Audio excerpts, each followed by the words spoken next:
Abidjan, ville cosmopolite de plus de 6 millions d'habitants. Se repérer et se déplacer sur ce territoire de plus de 2000 km² reste l'un des plus grands défis pour les populations. Un défi que le gouvernement ivoirien a décidé de relever depuis quelques mois à travers un projet porté par le ministère de la Construction, du Logement et de l'Urbanisme. Le projet d'adressage de tout le district d'Abidjan, PADA. Déploiement maintenant. Équipe Akmele, vous avez la rue qui passe juste là. Nous sommes à la cité Oribat d'Ombelo, à Abata, dans la banlieue d'Abidjan.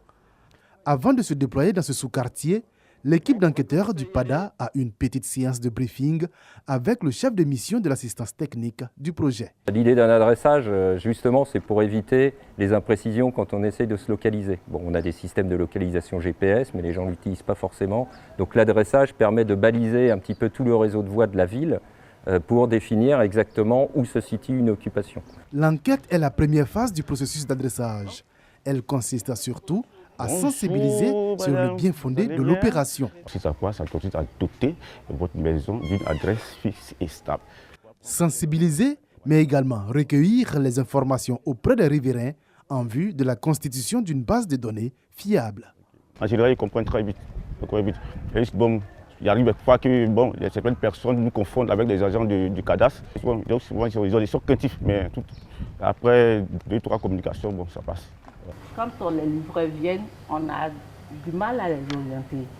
Et même par moments, les visiteurs aussi, on a du mal à orienter les visiteurs. Donc, s'il y a le projet d'adressage, en tout cas, ça sera arrêté la vie. La mission des enquêteurs s'achève par une photographie du bâtiment et la compilation des informations recueillies, transmises à la base via cette tablette. C'est là-bas que ça va générer un point.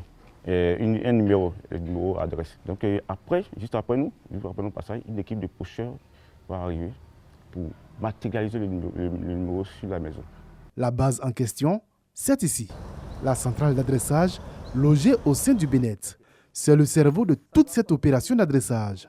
Nous avons 2 équipes de terrain. Donc il y a ceux qui sont en avant, les enquêteurs, qui relèvent les entrées des unités d'occupation, donc des constructions, qui nous parviennent en temps réel avec les photos. Et c'est ici que tout le traitement de contrôle de ces unités d'occupation est fait. Et ensuite, ce qui aboutit au calcul d'un numéro d'adresse de l'unité d'occupation qui, une fois calculé et validé, est automatiquement rendu disponible sur les équipements des pocheurs. Nous retrouvons les équipes de pochage aux 2 plateaux. Herman Digbe coordonne l'une de ces équipes. Lui également procède par sensibilisation. On a déjà parlé avec papa, on lui a déjà expliqué pour lui dire qu'on va mettre un numéro ici, c'est une adresse de localisation.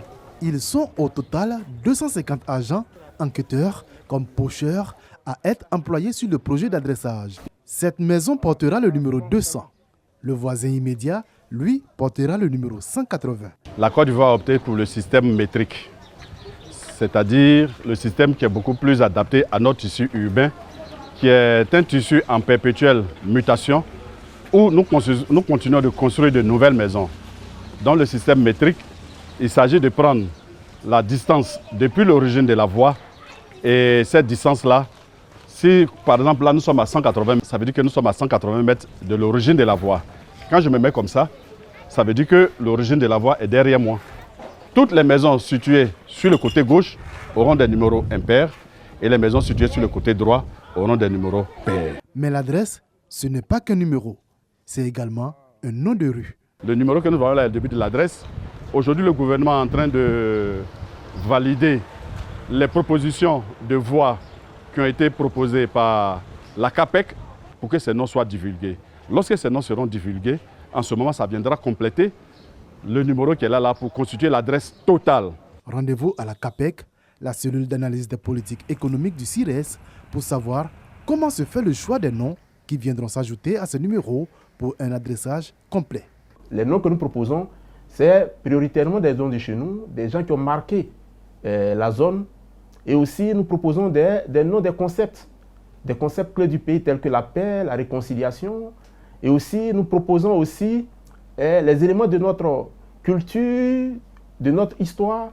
L'autre mission de cette cellule, c'est également l'acceptabilité des noms de rues déjà existants, comme quoi certaines rues pourraient se retrouver débaptisées au terme de ce processus. Le processus d'adressage qui a été lancé en décembre 2021 avec pour principale mission de moderniser la ville, faciliter le quotidien des populations et des entreprises. Globalement, ce projet, il est appelé à être achevé avant la fin de l'année 2025. C'est-à-dire, on aurait toutes les unités d'occupation pochées, on aurait toutes les plaques de rue posées et on devrait pouvoir dorénavant circuler avec des adresses, numéros d'unité d'occupation rue. D'un coût de 15 millions de dollars, soit environ 10 milliards de francs CFA, le PADA est financé par la Banque mondiale dans le cadre du projet d'amélioration de la compétitivité du Grand Abidjan, PACOGA. Le projet devrait s'étendre juste après sur 5 autres villes de l'intérieur, Bouaké, San Pedro, Yamoussoukro, Daloa et Korogo.